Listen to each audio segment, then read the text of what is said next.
தமிழ் பேசும் உறவுகள் அனைவருக்கும் வணக்கம். நான் தமிழ் மகன் பருவதமலை பார்த்திபன். நடந்து முடிந்த 2024 நாடாளுமன்ற தேர்தலில் போட்டியிட்ட நாம் தமிழர் கட்சியின் வேட்பாளர்களையும் அவர்கள் பெற்ற வாக்குகளை பற்றி இந்த காணொளியில் விரிவாக பார்ப்போம். 1000 கோடியை கொட்டு, 5000 கோடியை கொட்டு, ஒரு தமிழ் மகன் வாங்கிக்கிட்டு எனக்கு தான் போடுவான் ஓட்டு. முதலாவது ஈரோடு சட்டமன்ற தொகுதி வேட்பாளர் எம் கார்மேகம். ஈரோடு சட்டமன்ற தொகுதியில் மொத்தம் 15,38,778 வாக்காளர்கள் இருக்கிறார்கள். அதில் தேர்தலில் பதிவான வாக்குகள் 10,93,423 வாக்குகள். இதில் நாம் தமிழர் கட்சி பெற்ற வாக்குகள் 82,796 வாக்குகள். பதிவான வாக்குகளின் மொத்த சதவீதம் 71.1%. மொத்த வாக்கு சதவீதத்தில் நாம் தமிழர் கட்சியின் வாக்கு சதவீதம் 7.6%. அது மட்டுமல்லாமல் எம் கார்மேகம் இந்த தொகுதியில் போட்டியிட்ட வேட்பாளர்களில் 3வது இடத்தை பிடித்திருக்கிறார். இரண்டாவது கள்ளக்குறிச்சி சட்டமன்ற தொகுதி வேட்பாளர் ஏ ஜெகதீசன். கள்ளக்குறிச்சி சட்டமன்ற தொகுதியில் 15,68,681 வாக்காளர்களில் பதிவான வாக்குகள் 12,49,568 வாக்குகள். இதில் நாம் தமிழர் கட்சி பெற்ற வாக்குகள் 73,652 வாக்குகள். பதிவான வாக்குகளின் மொத்த சதவீதம் 79.7%. மொத்த வாக்கு சதவீதத்தில் நாம் தமிழர் கட்சியின் வாக்கு சதவீதம் 5.9%. மேலும் ஏ ஜெகதீசன் இந்த தொகுதியில் போட்டியிட்ட வேட்பாளர்களில் 3வது இடத்தை பிடித்திருக்கிறார். மூன்றாவதாக கன்னியாகுமரி சட்டமன்ற தொகுதி வேட்பாளர் மரியா ஜெனிஃபர் கிளாரா மைக்கேல். மொத்த வாக்காளர்கள் 15,57,915. பதிவான வாக்குகள் 10,29,055 வாக்குகள். இதில் நாம் தமிழர் கட்சி பெற்ற வாக்குகள் 52,721 வாக்குகள். பதிவான வாக்குகளின் மொத்த சதவீதம் 66.1%. இதில் நாம் தமிழர் கட்சி பெற்ற வாக்கு சதவீதம் 5.1%. இது மட்டுமல்லாமல் மரியா ஜெனிஃபர் கன்னியாகுமரி தொகுதியில் போட்டியிட்ட வேட்பாளர்களில் 3வது இடத்தை பிடித்திருக்கிறார். நான்காவதாக நாகப்பட்டினம் சட்டமன்ற தொகுதி வேட்பாளர் எம் கார்த்திகா. நாகப்பட்டினம் சட்டமன்ற தொகுதியின் மொத்த வாக்காளர்கள் 13,45,120. தேர்தலில் பதிவான வாக்குகள் 9,73,011 வாக்குகள். இதில் நாம் தமிழர் கட்சி பெற்ற வாக்குகள் 1,31,294 வாக்குகள். பதிவான மொத்த வாக்கு சதவீதம் 72.3%.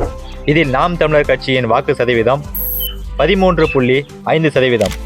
மேலும் எம் கார்த்திகா நாகப்பட்டினம் தொகுதியில் போட்டியிட்ட வேட்பாளர்களில் 3வது இடத்தை பிடித்திருக்கிறார். ஐந்தாவதாக திருச்சிராப்பள்ளி சட்டமன்ற தொகுதி வேட்பாளர் டி ராஜேஷ். திருச்சிராப்பள்ளி சட்டமன்ற தொகுதியின் மொத்த வாக்காளர்கள் 15,53,985 பேர். பதிவான வாக்குகள் 10,55,964 வாக்குகள். இதில் நாம் தமிழர் கட்சி பெற்ற வாக்குகள் 1,07,458 வாக்குகள்.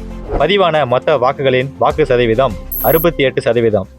இதில் நாம் தமிழர் கட்சியின் வாக்கு சதவீதம் 10.2%. மேலும் டி ராஜேஷ் திருச்சி தொகுதியில் போட்டியிட்ட வேட்பாளர்களில் 3வது இடத்தை பிடித்திருக்கிறார். ஆறாவதாக அரக்கோணம் சட்டமன்ற தொகுதி வேட்பாளர் எஸ் அப்ஷியா நஸ்ரீன். அரக்கோணம் சட்டமன்ற தொகுதியின் மொத்த வாக்காளர்கள் 15,62,871 பேர். தேர்தலில் பதிவான மொத்த வாக்குகள் 11,63,822 வாக்குகள். இதில் நாம் தமிழர் கட்சி பெற்ற வாக்குகள் 98,944 வாக்குகள். பதிவான வாக்குகளின் மொத்த வாக்கு சதவீதம் 74.5%. இதில் நாம் தமிழர் கட்சி பெற்ற வாக்கு சதவீதம் 8.5%. மேலும் எஸ் அப்ஷியா நஸ்ரீன் அரக்கோணம் தொகுதியில் போட்டியிட்ட வேட்பாளர்களில் பெரும்பான்மையான வாக்குகளை பெற்று 4வது இடத்தை பிடித்திருக்கிறார். ஏழாவதாக ஆரணி சட்டமன்ற தொகுதி வேட்பாளர் கே பாக்கியலட்சுமி. ஆரணி சட்டமன்ற தொகுதியின் மொத்த வாக்காளர்கள் 14,96,118 வாக்காளர்கள். இதில் தேர்தலில் பதிவான மொத்த வாக்குகள் 11,40,261 வாக்குகள். இதில் நாம் தமிழர் கட்சி பெற்ற வாக்குகள் 66,740 வாக்குகள். பதிவான வாக்குகளின் மொத்த வாக்கு சதவீதம் 76.2%. இதில் நாம் தமிழர் கட்சியின் வாக்கு சதவீதம் 5.9%.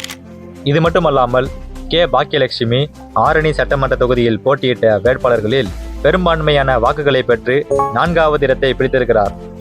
8வதாக சென்னை மத்திய தொகுதி. வேட்பாளர் டாக்டர் ஆர் கார்த்திகேயன். சென்னை மத்திய தொகுதியின் மொத்த வாக்காளர்கள் 13,50,161 பேர். இதில் தேர்தலில் பதிவான மொத்த வாக்குகள் 7,30,549 வாக்குகள். இதில் நாம் தமிழர் கட்சி பெற்ற வாக்குகள் 46,031 வாக்குகள். பதிவான வாக்குகளின் மொத்த வாக்கு சதவீதம் 54.1%. இதில் நாம் தமிழர் கட்சியின் வாக்கு சதவீதம் 6.3%. மேலும் டாக்டர் ஆர் கார்த்திகேயன் சென்னை மத்திய தொகுதியில் போட்டியிட்ட வேட்பாளர்களில் பெரும்பான்மையான வாக்குகளை பெற்று 4வது இடத்தை பிடித்திருக்கிறார். 9வதாக சென்னை வடக்கு தொகுதி. வேட்பாளர் அமுதினி. சென்னை வடக்கு தொகுதியின் மொத்த வாக்காளர்கள் 14,96,224. தேர்தலில் பதிவான மொத்த வாக்குகள் 9,02,489 வாக்குகள். இதில் நாம் தமிழர் கட்சி பெற்ற வாக்குகள் 95,954 வாக்குகள். பதிவான வாக்குகளின் மொத்த வாக்கு சதவீதம் 60.3%. இதில் நாம் தமிழர் கட்சி பெற்ற வாக்கு சதவீதம் 10.6%. மேலும் அமுதினி சென்னை வடக்கு தொகுதியில் போட்டியிட்ட வேட்பாளர்களில் பெரும்பான்மையான வாக்குகளை பெற்று 4வது இடத்தை பிடித்திருக்கிறார். 10வதாக சென்னை தென் தொகுதி. வேட்பாளர் எஸ் தமிழ்ச்செல்வி. சென்னை தென் தொகுதியின் மொத்த வாக்காளர்கள் 20,23,133 பேர். இதில் தேர்தலில் பதிவான வாக்குகள் 10,99,321 வாக்குகள். இதில் நாம் தமிழர் கட்சி பெற்ற வாக்குகள் 83,972 வாக்குகள். தேர்தலில் பதிவான மொத்த வாக்கு சதவீதம் 54.3%. இதில் நாம் தமிழர் கட்சியின் வாக்கு சதவீதம் 7.6%. மேலும் எஸ் தமிழ்ச்செல்வி சென்னை தென் தொகுதியில் போட்டியிட்ட வேட்பாளர்களில் பெரும்பான்மையான வாக்குகளை பெற்று 4வது இடத்தை பிடித்திருக்கிறார். நாடு நல்லா இருக்கணுமா? என்னைய நாடு என்னைய தேடு. விவசாயிக்கு ஒரு ஓட்ட போடு, ஒரு தடவை போடுப்பா, போடு.